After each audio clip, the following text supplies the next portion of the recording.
ឯកឧត្តមទេសរដ្ឋមន្ត្រីស្វាយស៊ីថាបានបញ្ជាក់ថាការពង្រឹងបាននៅប្រសិទ្ធភាពការងារព័ត៌មាននិងសាធារណមតិ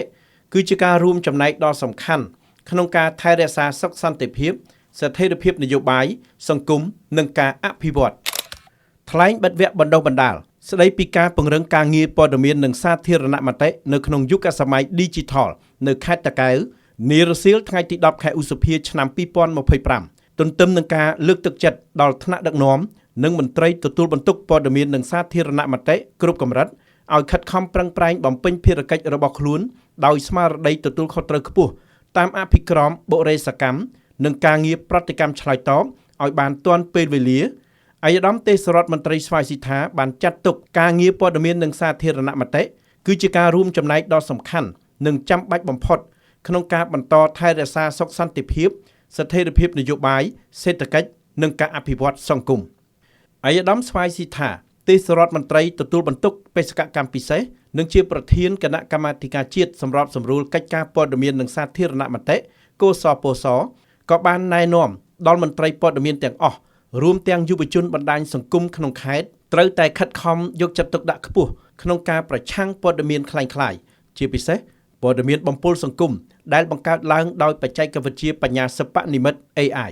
ឯកឧត្តមទេសរដ្ឋមន្ត្រីបានថ្លែងថាថ្នាក់ដឹកនាំនៃរដ្ឋបាលខេត្តត្រូវបន្តពង្រឹងតាមដាននិងត្រួតពិនិត្យការអនុវត្តភារកិច្ចរបស់មន្ត្រីទទួលបន្ទុកការងារព័ត៌មានគ្រប់កម្រិតពីថ្នាក់ខេត្តដល់ឃុំសង្កាត់ដើម្បីធានាបាននូវប្រសិទ្ធភាពការងារដែលមានលក្ខណៈជាប្រព័ន្ធទូអង្គតែមួយ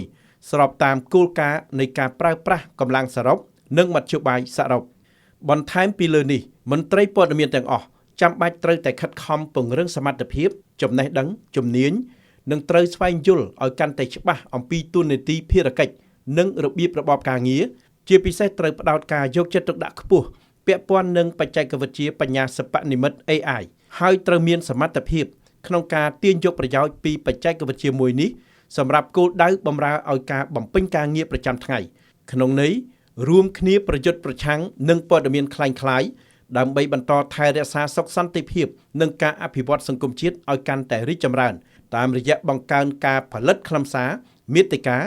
និងសកម្មភាពការងារជាច្រើនរបស់រាជរដ្ឋាភិបាលជំរុញការផ្សាយព័ត៌មានពិតបានលឿនរហ័សនិងដល់គោលដៅទោះយ៉ាងណាដើម្បីសម្រេចបានជោគជ័យក្នុងការងារនេះ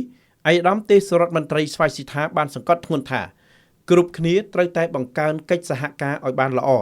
រវាងមន្ត្រីទទួលបន្ទុកការងារព័ត៌មាននៅមូលដ្ឋានជាមួយក្រុមការងាររាជរដ្ឋាភិបាលចុះជួយមូលដ្ឋានគ្រប់ថ្នាក់គ្រប់ផ្នែកទើបធានាបាននូវភាពគ្រប់ជ្រុងជ្រោយក្តាប់បាននូវបញ្ហាប្រឈមនិងភារកិច្ចដែលត្រូវអនុវត្តប្រកបដោយជោគជ័យសូមបញ្ជាក់ថាក្នុងវគ្គបណ្ដុះបណ្ដាលរយៈពេលពេញមួយថ្ងៃក៏មានការចូលរួមពីវាគ្មិនសំខាន់មួយចំនួនដែលមានបទពិសោធន៍និងការអនុវត្តការងារជាក់ស្ដែងលើការងារព័ត៌មាននិងសាធារណមតិរួមមានឯកឧត្តមប៉ែនបូណារដ្ឋមន្ត្រីប្រតិភូអមនាយករដ្ឋមន្ត្រីអនុប្រធានអចិន្ត្រៃយ៍កសពស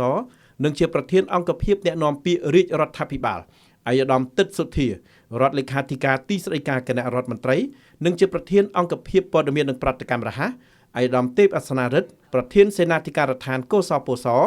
មន្ត្រីជំនាញការងារបច្ចេកវិទ្យារបស់លេខាធិការដ្ឋានកសពសនិងការធ្វើបទបង្ហាញអំពីការវិវត្តនៃបញ្ញាសិប្បនិម្មិត AI នៃអគ្គនាយកដ្ឋានបរិវត្តកម្មរដ្ឋាភិបាល Digital របស់ក្រសួងប្រៃសណីនិងទូរគមនាគមន៍ផងដែរឯកឧត្តមទេសរដ្ឋមន្ត្រីស្វាយស៊ីថាបានគូបញ្ជាក់ថាក្នុងរយៈពេលជាង1ឆ្នាំកន្លងមកនេះក្នុងក្របខ័ណ្ឌនៃការអនុវត្តយន្តការសម្របសម្រួលដើម្បីធានាប្រក្រតីភាពប្រសិទ្ធភាពនិងនិរន្តរភាពការងារកសពសបានសហការរៀបចំដាក់ឲ្យដំណើរការនៅក្រុមការងារព័ត៌មាននិងសាធារណមតិដែលមានសមាជិកមន្ត្រី5រូបនៅតាមបណ្ដារាជធានីខេត្តទាំង25និងមានការចូលរួមយ៉ាងសកម្មពីមន្ទីរព័ត៌មានក្នុងការដើរតួនាទីដ៏សំខាន់ជាអ្នកដឹកនាំសម្របសម្រួលដោយផ្ទាល់ជាមួយក្រុមការងារគ្រប់កម្រិតក្នុងសមត្ថកិច្ចរបស់ខ្លួននិងជាសេនាធិការបន្ថែមដល់រដ្ឋបាលរាជធានីខេត្តទាំងអស់លើការងារព័ត៌មាននិងសាធារណមតិដោយអនុវត្តតាមអភិក្រមបុរេសកម្ម Proactive Approach ក៏ដូចជាការចងក្រងបណ្ដាញធ្វើការងារឲ្យមានលក្ខណៈជាប្រព័ន្ធទូអង្គតែមួយស្របតាមគោលការណ៍នៃការប្រើប្រាស់កម្លាំងសរុបនិងមធ្យោបាយសរុបធ្វើយ៉ាងណាឲ្យប្រជាពលរដ្ឋទទួលបាននូវព័ត៌មានពិតព័ត៌មានច្បាស់ការមានប្រភពច្បាស់លាស់ មុននឹងបញ្ចប់វគ្គបណ្ដុះបណ្ដាលអាយដាមទេសរដ្ឋមន្ត្រីស្វាយស៊ីថាបានផ្ដាំផ្ញើដល់សិក្ខាកាមដែលជាថ្នាក់ដឹកនាំនិងមន្ត្រីទទួលបន្ទុកការងារព័ត៌មាននិងសាធារណមតិទាំងអស់នៅក្នុងខេត្តតាកែវ